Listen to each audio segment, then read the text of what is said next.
सच्चाई सच छुपने नहीं देंगे। बेगूसराय को यूं तो कई चीज़ों से जाना जाता है। जहां राष्ट्रकवि रामधारी सिंह दिनकर की जन्मभूमि बेगूसराय है, वहीं बरौनी रिफाइनरी से भी बेगूसराय की एक पहचान है। लेकिन पिछले कुछ दिनों से बरौनी रिफाइनरी स्थानीय लोगों के लिए मुसीबत बनता हुआ दिख रहा है। स्थानीय लोग जहां प्रदूषण से, रिफाइनरी के द्वारा फैलाए गए गंदगियों से तो जूझते ही रहते हैं, लेकिन अब मामला उनके घरों पर आ पड़ा है। जी हाँ, दरअसल बरौनी रिफाइनरी की एक प्रस्तावित योजना है और वो बॉटलिंग पाइपलाइन जाना है, और उस प्लांट को क्रियान्वित करने के लिए कुछ ज़मीनों को अधिग्रहित करना चाहती है रिफाइनरी, लेकिन उस अधिग्रहण का विरोध हो रहा है। दरअसल अधिग्रहण का प्रस्ताव रिफाइनरी के पास है और ये अधिग्रहण स्थानीय गांव जो मुसादपुर पंचायत का देवना है, वो उसके चपेटे में आ रहा है। इसी को देखते हुए ग्रामीणों ने अपने विधायक यानी कि मटिहानी विधायक राजकुमार जी को अपने गांव बुलाया। ग्रामीणों ने फूल एवं मालों से पहले अपने विधायक का स्वागत किया, और आपको बताते चले कि भूस्वामी एवं रिफाइनरी के प्रबंधन की बीच बॉटलिंग पाइपलाइन ले जाने हेतु पहले से भी वार्ता चल रही है, जिसका अभी तक कोई भी निष्कर्ष नहीं निकला है। आज से एक हफ्ता पूर्व रिफाइनरी के कुछ कर्मचारी के द्वारा लोगों के घर पर जाकर मार्किंग किया गया। जी हाँ, वो जो निशान लगाया जाता मकानों में, यानी जिससे ये पता चल जाए कि यहाँ तक अधिग्रहण किया जाएगा। बस क्या था, ग्रामीणों का आक्रोश बढ़ गया, ग्रामीणों ने विरोध किया। मोहम्मद मासूम खान अध्यक्ष समय की पुकार ने कहा कि रिफाइनरी के पास पूर्व से 66 फीट का लावारिस चैनल पड़ा हुआ है, जिसका हमसे यानी पहले अधिग्रहण किया जा चुका है, मगर अभी तक उसका उपयोग नहीं किया गया। रिफाइनरी अपना बॉटलिंग प्लांट इसी चैनल के बॉटलिंग प्लांट के लिए, मैं कह रहा हूँ, उसी चैनल का उपयोग करे, ये सुझाव भी दिया जा रहा है। स्थानीय नेता मोहम्मद मासूम खान, जो कि एक संगठन भी चलाते हैं समय की पुकार, उसके अध्यक्ष हैं, उन्होंने सारी सच्चाई और सारी हकीकत स्थानीय विधायक जी के समक्ष रख दिया। स्थानीय विधायक ने पूरी तरह से आश्वस्त किया और रिफाइनरी प्रबंधक से लेकर जिला पदाधिकारी तक से बात करने की बात भी कही, और साथ ही साथ विधानसभा सत्र शुरू होने पर विधानसभा में भी इस मुद्दे को उठाने का आश्वासन दिया। साजिद खान मौके पर मौजूद थे। साजिद खान ने सीधी बात की। देखिए स्थानीय मटिहानी विधायक राजकुमार जी ने क्या कहा। देखिए, मैं ही नहीं, हमारी सरकार भी किसानों के हित में है, और मेरा मानना है कि कोई भी विकास की जो नींव है वो किसानों के जनाजे पर नहीं रखी जा सकती है।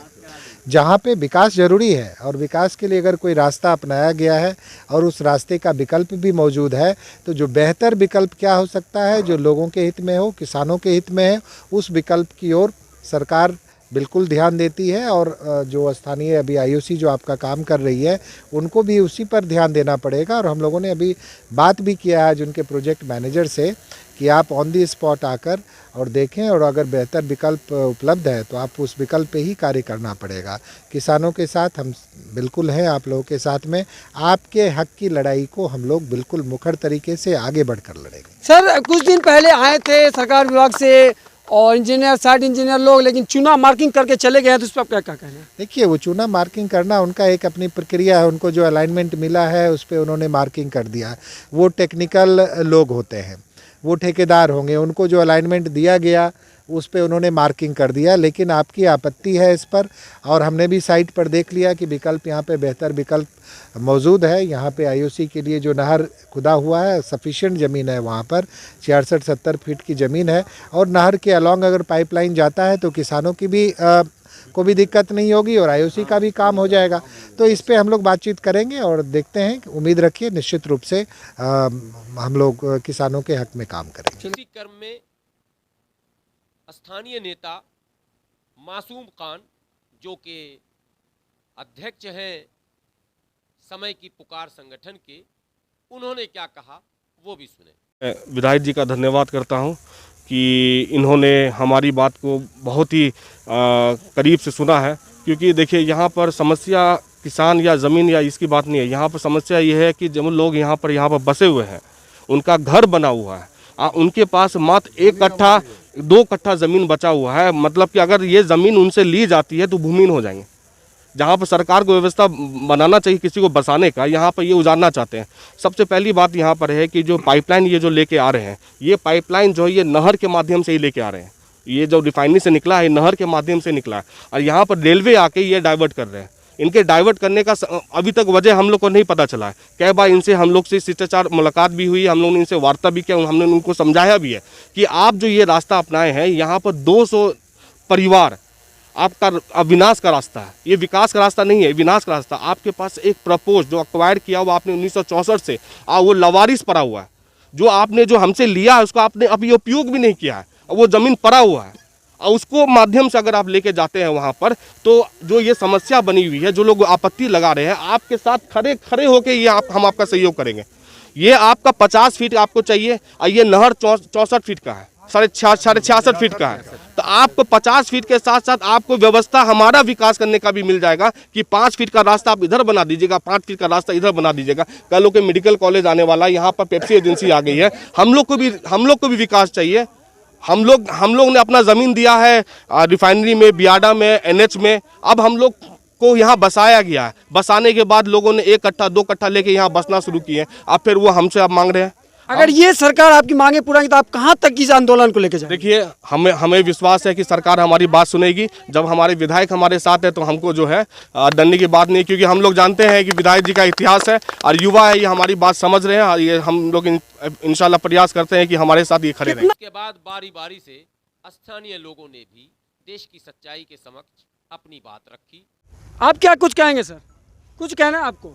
कहना है कि ऑलरेडी रिफाइनरी IOCL पाइपलाइन को उसका अधिग्रहण ज़मीन जो है 66 फीट है, इससे ले जाए। हम लोग को जहाँ तक सहयोग होगा करेंगे। जो बांस की ज़मीन है इससे ले जाएगा तो हम लोग किसी भी हद तक जाने के लिए अपनी जान माल की कुर्बानी दे सकते हैं, लेकिन पाइपलाइन को जाने नहीं देंगे। इसलिए सुप्रीम कोर्ट तक लड़ना होगा, लड़ेंगे। और हमारे जनप्रतिनिधि विधायक राजकुमार बाबू हम लोगों के साथ खड़े हैं, इसलिए हम लोगों का जीत निश्चित होगा। और रिफाइनरी को अपने पाइपलाइन का रूट को बदलना होगा। रिफाइनरी का जो नहर है उससे ले जाए, हम लोग उसका स्वागत करेंगे।